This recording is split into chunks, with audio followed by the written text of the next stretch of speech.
YouTubers, Cindy the vegan. Okay. I was going to show you step by step by step how to make vegan chili. This is one of my most popular, beloved recipes, and a lot of people don't have, and I've noticed this over time since I've become a vegan, a lot of young people don't know how to cook. I was lucky. I lived in a family of cooks. I'm Hispanic. I know. I don't look like it. And on top of it, I have a detox going on. It doesn't matter. And I'm also half white. So I got the southern part and then I got the Hispanic part.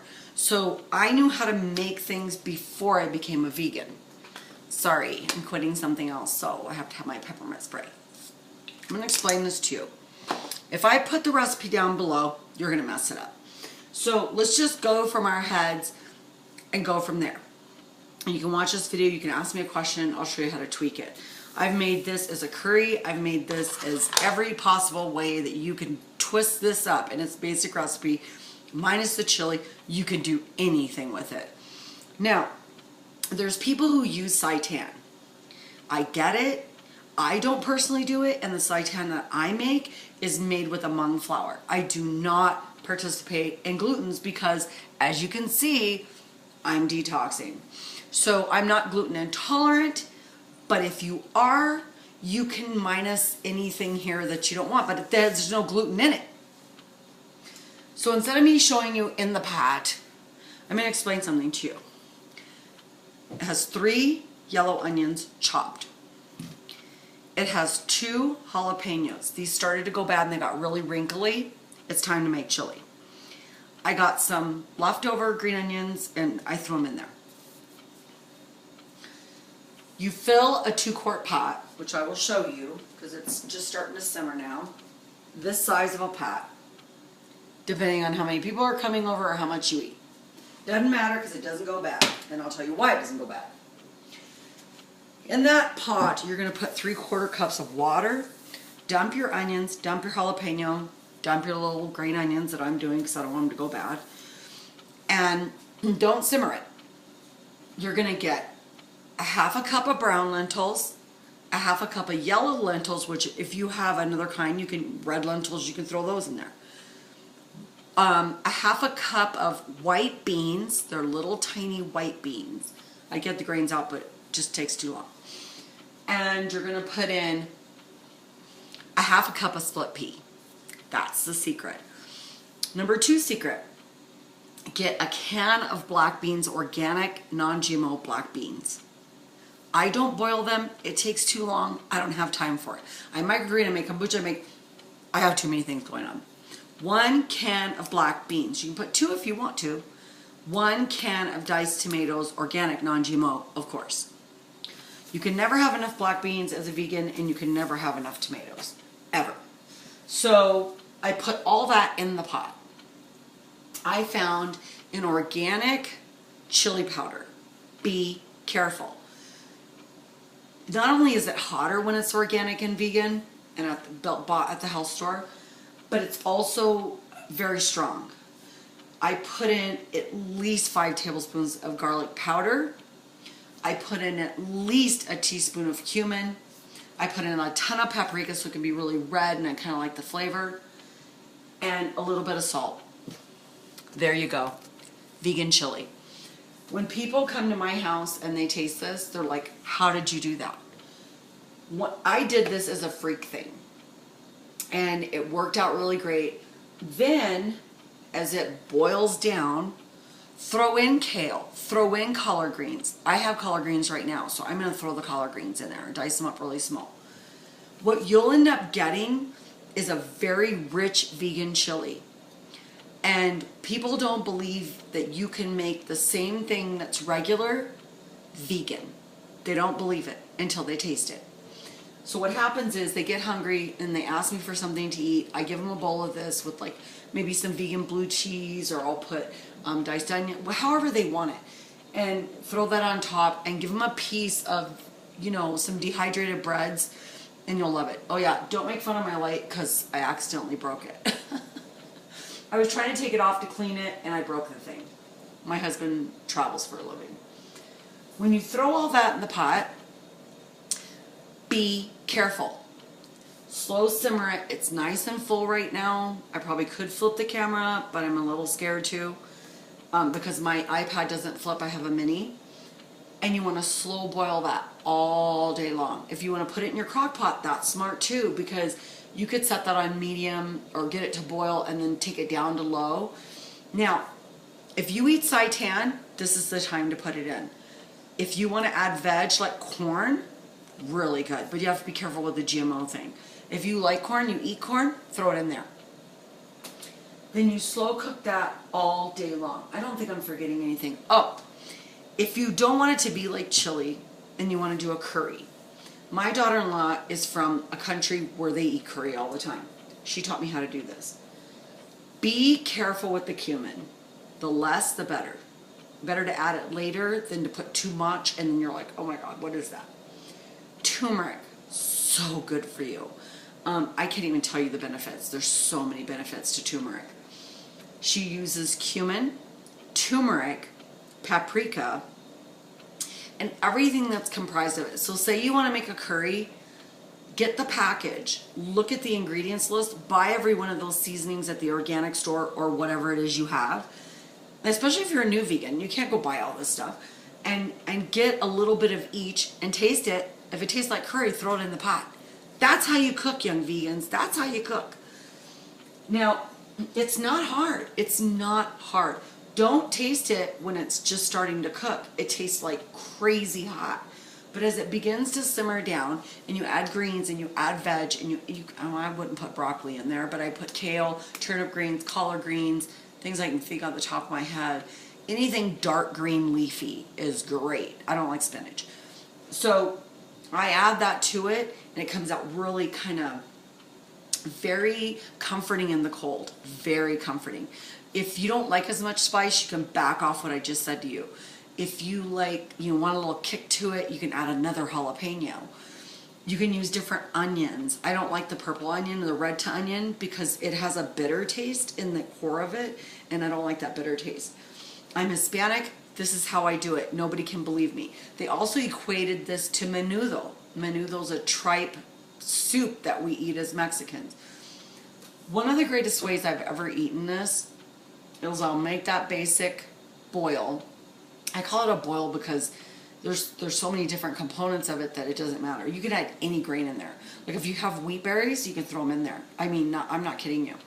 Any grain, think of it, you can put it in there. I wouldn't use pinto beans just due to my ethics. I don't like pinto. I like black bean because it has a lot of good nutrients in there. You could put pintos in there though if you really wanted to. But let's just say you want to lose weight. Yeah, I know. You want to lose weight? When you attempt to lose weight, the more greens, the better. They fill your stomach all the way full. What people don't know when they're not vegan is that our food fills you up more and sustains you longer. The amazing thing about this recipe is it gives you the culture, but it intertwines with Thai. It intertwines with curries. It intertwines with every spicy thing you can think of. If you want it to just be mildly spicy, don't get the jalapeno, get the yellow pepper or serranos. This does not hurt my stomach. It does not give me side effects. It doesn't do anything. It makes me really happy. And my body loves it. As you can see, I have a huge hoodie on. The reason why I have a huge hoodie on is because I lost 50 pounds. And it was foods like this that helped me. And I'm doing this for new vegans because they go crazy. Now, you can go to the fancy websites. I don't care. You can ask me any question on YouTube, I'll answer it. I don't like the fancy people because they drive me crazy. They make it so hard and so complex, and they write everything down. And I get everything from in here. And I think that's the better way to be a vegan if you want to be a vegan. Or you just want to make a healthy chili. Whichever way you go is amazing. Now, you can fry seitan. You can fry, I think it's called the vegans, it comes in a tube. It's vegan style hamburger. Yeah. Use that one. Don't use the weird other sausage one. Grind that up with some onion and saute it and put it in there. You will be amazed because it has the texture. I'm trying to find my bobby pin. And it has the texture. So my hair is everywhere. I'm crazy because I'm doing the gardening. I'm doing kombucha, kefir water, second fermentations, and then I'm doing this. So, and I'm baking and dehydrating. So this is a vegan chili. Now, I would propose this also. Let's just say you still eat meat. Saute your turkey meat, throw it in there. Saute hamburger, throw it in there. You eat beef, throw it in there. I guarantee you, you will never go wrong with this recipe. It's a complex flavor. It gives you really good bang. A lot of people love it. They like to do it with cornbread and polenta. I mean, they just go all kinds of crazy. Tortillas. You could do a lemon wedge. We like to put cilantro and onion on top of it. Any possible thing you want to do can be done with this basic recipe, and that's why I'm posting this. I also want to update on kefir. Kefir water is highly beneficial for gut, and it's a crystal. You can buy them at Amazon for $5, and they're called organic live kefir crystals. You add sugar water, put a coffee filter on it, let it sit on your cold counter for 4 days, pour it, sieve it, put some grape juice in it, and you're good to go. Boysenberry, whatever you want to put in there. That's doing its own fermentation right now. Here's my update on kombucha. See the yeast down there? Kombucha is a very powerful, energizing drink. I know children can drink it safely. And I'm doing a second ferment. Don't forget, once you separate the SCOBY from the kombucha, you're going to want to, you can use a rubber spat and just stir it. You don't have to shake it. You don't have to do all that weird stuff. Taste it. You don't need sugar. It's fabulous. And I have other videos showing you how to make it. I look just as crazy in those videos as I do now. I really don't care. So, this is how you make vegan chili. I'm not going to go step by step. You can tweak the ingredients. You can make it per your family. And I know a lot of women that need to lose weight. And I eat this all the time. And it's really good. You never tire of it. You can make a ginger one. There's lots of ways you can go. Ask me a question. I'll answer it. That's my update on vegan chili. I'm putting it down on YouTube so you know how to do it. And don't feel intimidated. Don't feel scared. You can do it, baby vegans. You can do it. And play with it. Do not add a lot of Himalayan salt. Himalayan salt gets saltier as it's cooking. Just put a tablespoon in there and then see how it tastes later. It's going to take all day to make that. It's highly beneficial. It's great for your body.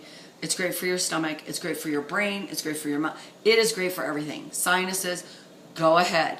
Have fun with it. And do what makes you feel best. So we got kefir fermenting. We have kombucha in the second fermentation with the grape soda. We have our grains cooking. We have dehydration of onion and jalapeno bread, which I think I've posted. And I'm going to upload this to YouTube so some of you intimidated people can feel better about being a vegan and create foods that your friends will love and your enemies will loathe you from the recipe.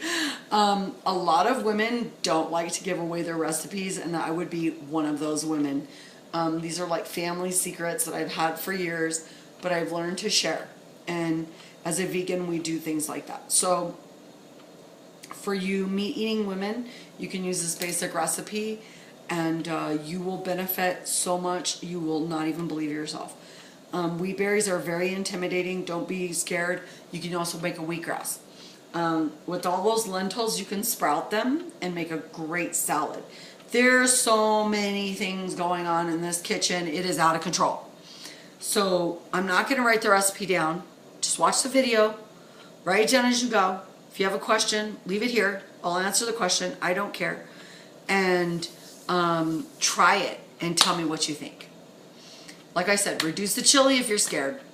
Don't put as much chili powder, and don't eat it within the 4 hours. Don't do it, because the chili powder will be a powdery taste in your mouth, and it tastes all funky. The longer you simmer it, the better. And make it before. This is what it looks like when it comes out. I forgot this part. Here is my vegan chili with greens. So as red as it is right now, this is what it becomes. And you can add anything you want. Corn, greens, whatever it is you want. So eat them with a tortilla, eat them with some sauce, do whatever you want. A wedge of lemon is so good.